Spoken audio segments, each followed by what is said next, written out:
Good morning.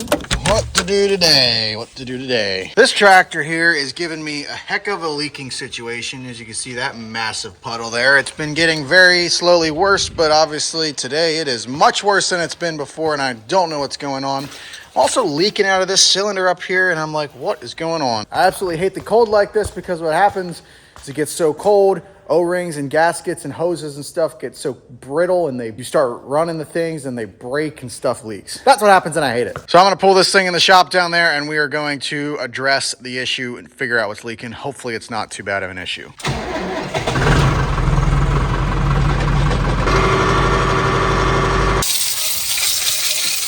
So I'm laying underneath the tractor here, and I'm confused. I actually spent an hour on the AGCO website trying to find the part diagram or some sort of diagram to figure out what I'm looking at here. It's also so cold that when I washed this thing off an hour ago, it is completely frozen. Icicles everywhere. So after a little more research, I did confirm that down in there is related to the PTO and the reduction gear. So here's my PTO lever. And down in there, you can kind of see it moving there in the camera, but that goes right down in there to what I was looking at. And then on the diagram, the valve body, or the thing, that plate that goes on there, is the reduction controls, which is related to the reduction gear in the transmission. That is the extent of my knowledge on this so far. I don't know anything more. I am completely clueless as to how it works, all that kind of stuff.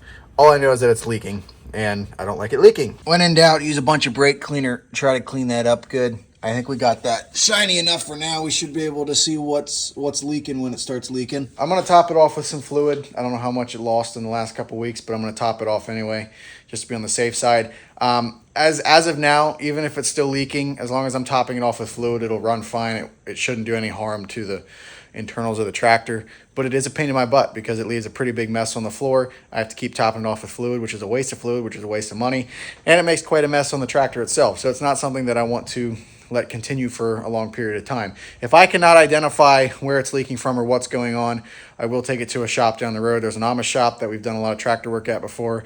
They do a good job for a reasonable price. I will take it there. I can drive it down the road. They're close, and hopefully they can get it fixed up without me spending too much money. This is my way of measuring fluid. I take it from my 5-gallon bucket, put it in my 1-gallon jug, which has tick marks on it. Then I know how much I'm putting in.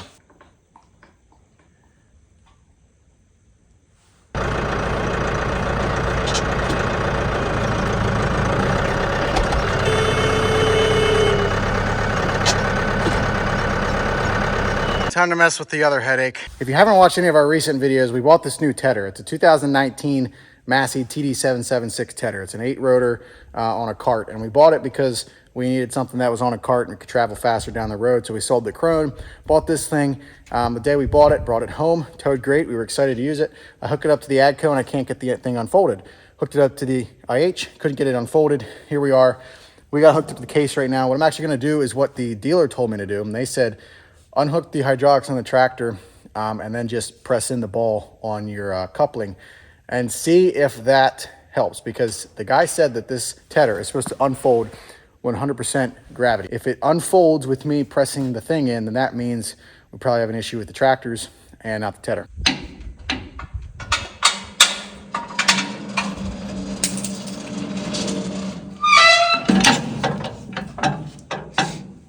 Okay. All right, we're hooked up to the tractor. We're gonna try something, see if it works. Hey, it's going.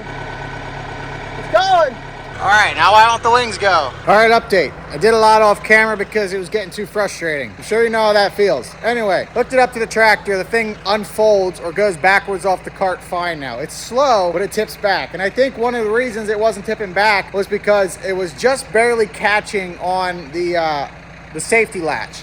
I realized that you really have to yank on that thing just to get it like 1/8 of an inch further in so that it'll actually tip back. Anyway, it tips back. Slow going though, because once it does tip back, it takes a while for those wheels to fold up and those center arms to latch in. Then the problem I'm running into though is when it gets unfolded or tipped back, it won't unfold the wings on its own. I have to get out and pull on the one wing just so it starts going. And then I realized that the one wing unfolds first, which flips another switch to let the other one unfold and then it does it fine. I don't know if there's just maybe air in there or if it needs more grease, but we're getting somewhere. At least I know now that in the summer when I hook up to it, I can still go ted a field. It just means I have to get out of the tractor and give it a little help. So I'll show you what I mean. I'll put it in float and it doesn't really go anywhere. So I come around here and like I said, I don't know if maybe it just needs greased so that it floats a little bit more, but I'll come around here, pull on the wing a little bit, starts to go, and then it stops. Well, that don't make sense. Come on, keep coming.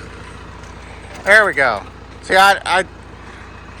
someone help me understand. Why is it so hesitant to do anything? Well, guys, to my surprise, we got no leak under there. Well, I mean, there's like a little bit of a drop there and there, but nothing compared to what it was yesterday morning. I guess cleaning it up and getting all that gunk off of there made a difference. I really have no idea. But it looks dry under there. It ain't leaking. And I'm not complaining because that saves me money. Well, good morning, ladies and gentlemen. It is 55 degrees right now and it sure feels like spring. We're gonna head up to Hoover's. Got to pick up some wheel bearings for the case. We're gonna get those wheel bearings put back on and hopefully get that thing working. And then if we can get that finished in a timely manner today, I want to hook up the rake and take that down to the barn and get that bushing replaced. I don't know if that's gonna happen. That's a pretty ambitious goal for me today. Am I the only one that likes to come here just to, you know, dream about equipment? I'm just kidding. I know I'm not the only one. Anyway, I got some bearings and some races. We're ready to fix this thing.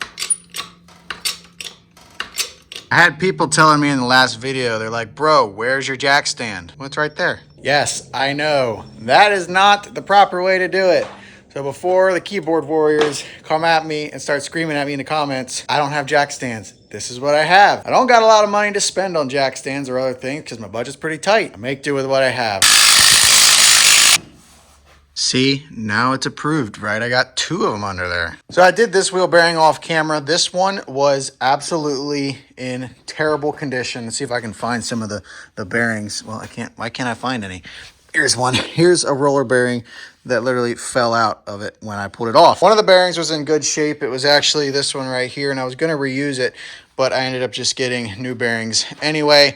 The races I replaced, and of course the one bearing actually completely exploded. Dumb me, I never checked these wheel bearings. I just hadn't done it. But this year I was like, I need to check these things. I'm glad I checked them, replaced all those, so that one's good. But this one here seems to be in much better condition. There was no wobble in it, although it definitely needs grease. Do you hear that?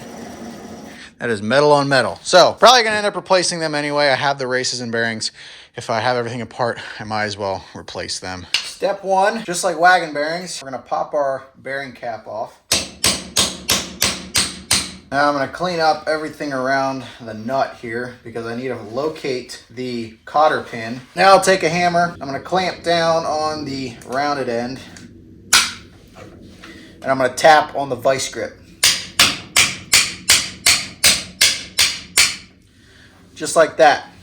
You can tap on the ends here, on the ends of the cotter pin, but I've done that before and you just end up bending the pins and smushing them, and it's just easier to get a good grip on the circle end and tap on the vice grip. Next we have this castle nut, and we're going to put an adjustable on it. It's probably not very tight. Yep, not tight at all. Twist it off. I'm gonna try to pull this off. Nope, it's pretty stuck. We're gonna need a hammer. This is where it went south on the other bearing. I pulled everything off like this, and I went to pull the hub off, and it wouldn't come off. I ended up having to smack on it with a sledgehammer because the inner race on the big bearing back here had rust welded itself to the spindle. First attempt with a big hammer.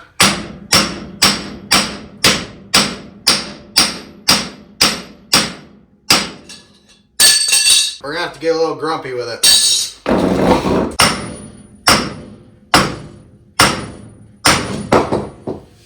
Just like that.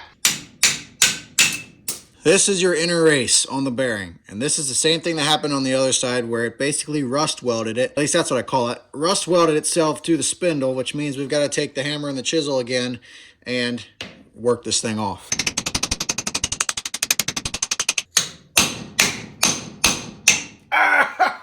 Oh, it's my hand.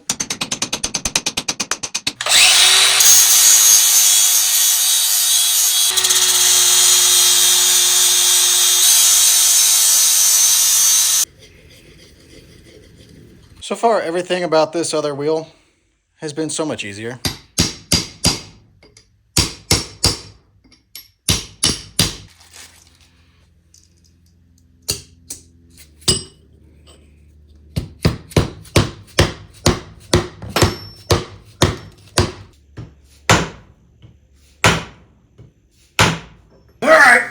shrink.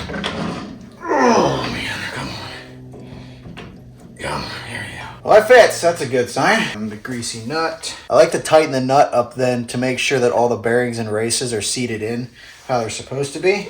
Run this thing on there like that and get it snug. Now we know everything's seated right, and then we'll back it off. Our new cotter pin. Done.